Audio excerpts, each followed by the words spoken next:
Duh, duh, duh, duh, duh. Duh, duh, duh. Yes, in case you haven't guessed, this is going to be about Superman. More specifically, Superman 4, The Quest for Peace. And I believe this is the only one in the series to have a subtitle like that, yeah. Anyway, Superman 4 was released in 1987, and this is the video of it, because of course, in the 80s there were videos before DVDs. And anyway, well, Superman 4 was a big flop, which is really rather sad, because Christopher Reeve had done some non-Superman films in the mid-80s, and they'd been unsuccessful. So he thought, okay, I'll go back to what the people like. They like Superman, and this newest Superman was a flop as well, yeah. Alexander and Elia Salkind had given up on the Superman franchise. This was done by a Canon film, done by Golden Globus instead. And, well, for me, I think there were three possible reasons why it didn't work. Maybe one of them was people thought it was cheesy. Superman destroying nuclear weapons. You know, a superhero shouldn't get involved in politics. That's just silly. And there is Superman ripping a piece of a nuclear missile there. Superheroes shouldn't get involved in politics. The other reason maybe was the really bad special effects, yes. And the third reason, maybe people were just fed up with Superman in general. They'd seen all they wanted of him, you know. We've seen it all before, yeah, so they'd had enough. They didn't want a fourth one. And then, of course, after this, there was Batman films, followed by Spider-Man films. But there was a reason there were bad special effects. The budget was originally $34 million, and it was cut in half. So as a result, that's why the flying sequences look so bad. Yeah, really, really fake special effects. Because the Canon Film Company, they cut the budget in half in case the film didn't make a lot of money in return. The film probably didn't make money in return because of the bad special effects. Yes, if the effects weren't so awful, maybe more people would have gone to see the film. Yeah, so, I mean, in a story like this, the special effects are effectively the star of the show. They've got to be good effects. And people's expectations are going to be very high, considering how good the effects were in 1, 2 and 3, but there we are, yeah. Oh yes, and attitudes change through time. When I was a boy, I didn't like Superman 4 at all. I thought it was awful, because I hated the bad special effects. Whereas Superman 3 I really liked when I was a boy. Well, now that I'm a grown-up, it's the other way round. I don't like Superman 3 that much, but I prefer Superman 4. Because Superman 3, superb special effects, they go all out on the budget for that. But just lots of silly, one-dimensional jokes, lots of really unnecessary slapstick humour. It's just gone all silly comedic, and not in a good way, no, really bad comedy. Whereas Superman 4 goes back to the style of 1 and 2, yes, a more serious tone. Oh yes, a few brief comic relief moments, but only a few, but it is mostly serious, yeah. So it should work, it's gone back to the style of the originals. In fact, Christopher Reeve said, I'm not doing another comedy Superman film, I'll only do it if we go back to the original style, yeah. And Superman does what he does best, rescue people, you know, rescues a little girl from a tornado, and rescues Russians in space, rescues people from the Great Wall of China, someone falls off the Great Wall of China. Oh yes, back to Russians in space. Here we have a picture of Superman rescuing an astronaut in space. He is no longer this all-American guy, no, he is international, yes, he doesn't just take sides, no, he rescues people in general now, yeah. And, but it is a cool thing to see, but the thing is, Superman, he can not only breathe, he can also talk in space. Now, in Superman 3, it's made very clear that he needs to breathe when that force field thing is put round him by the computer, and he can't breathe. And then in Superman 4, apparently he can breathe in space. Well, that's silly. If you're going to make these rules, you have to see it through, yeah. And we've got Lex Luthor back, yeah, that's cool. There he is in prison, thinking of an evil plan to escape, and yes, of course, he escapes from prison. And because Superman decides to destroy all nuclear weapons, because the threat of a nuclear war was in the back of everyone's mind in the late 80s. And, oh, it's not his idea. No, it's a little boy's idea at school, yeah. Now, I was at school in the late 80s. They never told me about the Cold War or the threat of a nuclear war.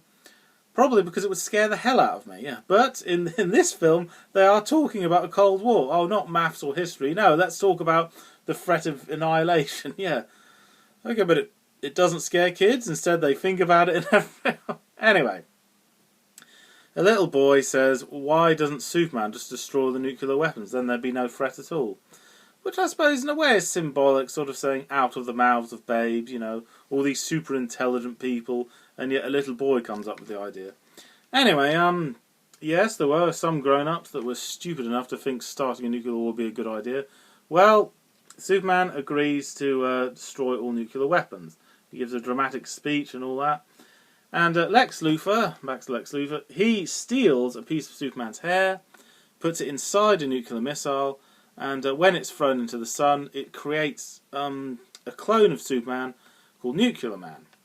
Well, I say clone, he looks quite different, yeah. Well, he has all of Superman's powers and more. Yes, physically stronger, and he has those sharp nails that Superman doesn't have, yeah. So he's bigger and better, if you like, yeah. But unlike Superman, he has a weakness. He has to be, yeah, kept out. If he ever goes out of the sunlight, he's not powerful anymore, yeah. And yes, I suppose Nuclear Man, he is symbolic. He represents the threat of a nuclear war, yeah. However, I thought it was cool to see Superman fighting a supervillain with great magic powers as well, yeah. What I didn't like about Nuclear Man was that he's so one-dimensional. And he's a simpleton. He's stupid, you know.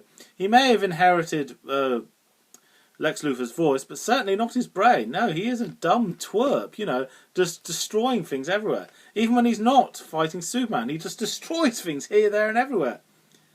You've got to have a reason to destroy things. You can't just destroy things for the sake of it. Yeah, that's really dumb. I don't know, if they'd made Nuclear Man intelligent, then yes, they could have done something with that character. But no, he's just there for fighting and nothing else, which is a bit silly. And it is quite annoying, yes, you know, all this potential for a great story. No, in this one, the main villain is just a dumb twerp. Well, that's silly. It makes it interesting that he's more powerful. He turns Superman into an ice cube at one point just by blowing at him. Yeah, okay, we haven't seen that before, yeah. And then, but then afterwards, Superman gets the upper hand, at least for a short time. He knows that Nuclear Man's weakness is a lack of sunlight.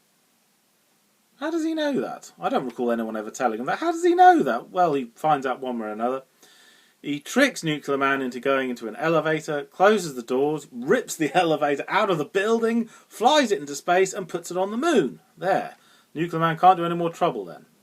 But then, of course, the doors of the elevator are open, the sunlight reflects in, and wakes him up and makes Nuclear Man powerful again. Why didn't Superman just close the elevator doors? You know, didn't he have wits enough to do that? But no, there we are, yeah. And another, well, a huge, enormous blooper. It's hard to miss it, really. Nuclear Man fancies Lacey Warfield. Okay, is that going to make him interesting? He has a love interest? Not really, no. He grabs hold of Lacey Warfield, flies her into space. How can she breathe in space? And if nothing else, wouldn't she die of the cold? That's absurd, yeah. Then at one point, Nuclear Man lets her go because of lack of sunlight, and Lacey is still alive. That's impossible. That's ludicrous. I mean, even a small child knows that can't be done. So yes, they were taking a lot of liberties with reality. Yeah. And of course, speaking of liberties, here's a scene where Superman flies with Lois Lane and everything. The thing is, he erased her memory, so she doesn't know Clark Kent and Superman one and the same. He put that memory back in her, flies with her, flies all over the place, and then lands back where he lives, and then erases her memory again. Well, what was the point of telling her if you were just going to erase it again? That's stupid. If nothing else, isn't it dangerous? Casually erasing someone's memory back and forth like that? Yeah. That's silly. And this sequence would have worked just as well if Lois Lane didn't know that Clark Kent and Superman were one and the same. That was so unnecessary, yeah. But in spite of a few nitpicks, yes, it is cool seeing Christopher Reeve don the Superman cape one last time. And yes, I like it that it's back in the style of 1 and 2, yeah. In other words, you won't like it when you first see it if your expectations are going to be like really, really high. But the thing is, Superman 3...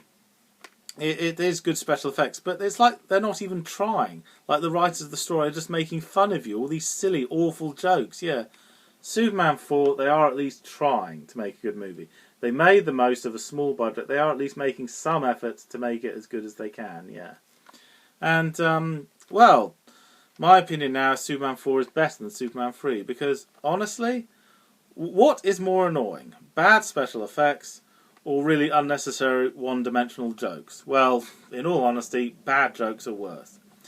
So by that logic, Superman 4 is better than Superman 3.